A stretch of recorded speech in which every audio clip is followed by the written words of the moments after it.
चलो अभी हम लोग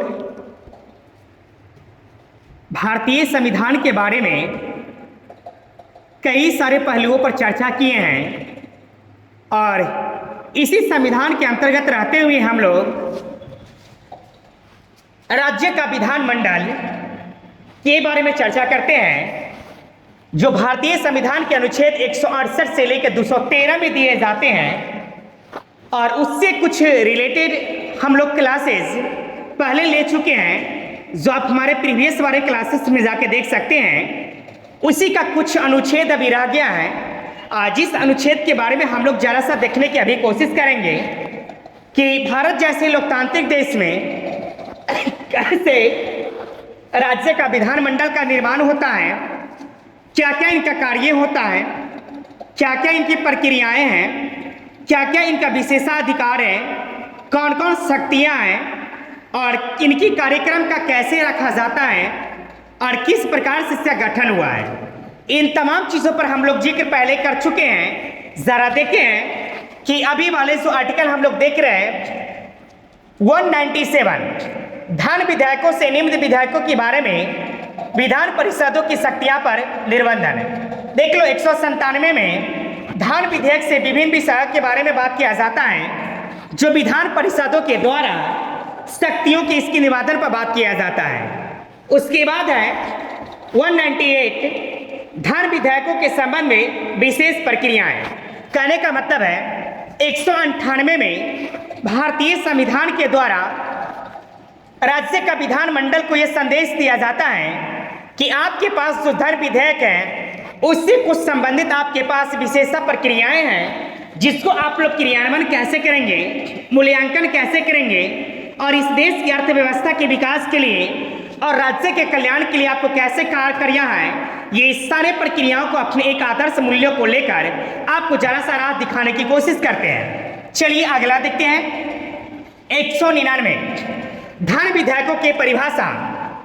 अब देख लो बड़ा संयमता से बोलना पड़ता है कि संविधान के टुकड़ा तो हमारे देश में है लेकिन लोगों को यही नहीं पता है कि संविधान क्या होता है। बड़ा हंसी लगता है इस बात से। उसी तरीके से देख लीजिए 199 में धन विधेयक दिया गया है लेकिन इसकी परिभाषा के बारे में जानकारी नहीं होता है। तो भारतीय संविधान कहते हैं कि आप हमारे भारतीय संविधान के अनुच्छेद 199 देखिए और इसमें जरा जाकर आप इस बात को आकलन कीजिए कि धन जो विधेयक होता है इनकी परिभाषा किस रूप में दिया जाता है। चलिए इसके अलावा देख लीजिए 200 आर्टिकल में विधेयकों पर अनुमति। कहने का मतलब है कि जो विधेयक आपके पास है उस पर अनुमति कैसे लेंगे, किस प्रकार से लेंगे, कौन लेंगे, ये सारे चीज की चर्चा किस में किया जाता है, यानी 200 अनुच्छेद में किया जाता है। अगला देख लीजिए 201 में विचार के लिए आरक्षित विधेयक। कुछ आरक्षित की जरूरत होता है, इनकी बात इसमें किया जाता है।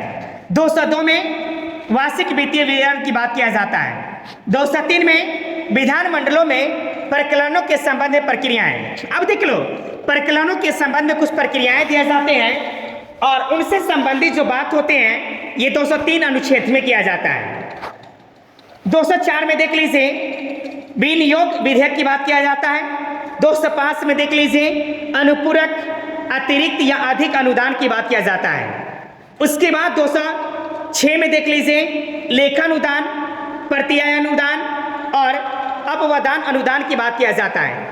ये सारे के सारे चीज जो है ये धन विधेयक से संबंधित होता है जो विधानमंडल को कैसे सौंपे जाते हैं, कैसे कार्य करना है, कैसे धन विधेयक होगा, कैसे पारित करना है, कहां से धन आएगा, विशेषाधिकार कैसे होगा, राज्य का कल्याण क्या होगा। यानी कहने का मतलब है मोटे तौर पर बताया जाता है कि राज्य का जो विकास होता है इनके लिए कुछ धन का आवंटन किया जाता है और इनके आवंटन के लिए संविधान में कुछ प्रावधान दिए गए। इसी प्रावधान के अंतर्गत क्या होता है कि राज्य का विधानमंडल को अपने धन विधेयक को क्या पारित करना होता है। इन्हीं तमाम चीजों के बारे में इन सारे अनुच्छेद में बात किया जाता है।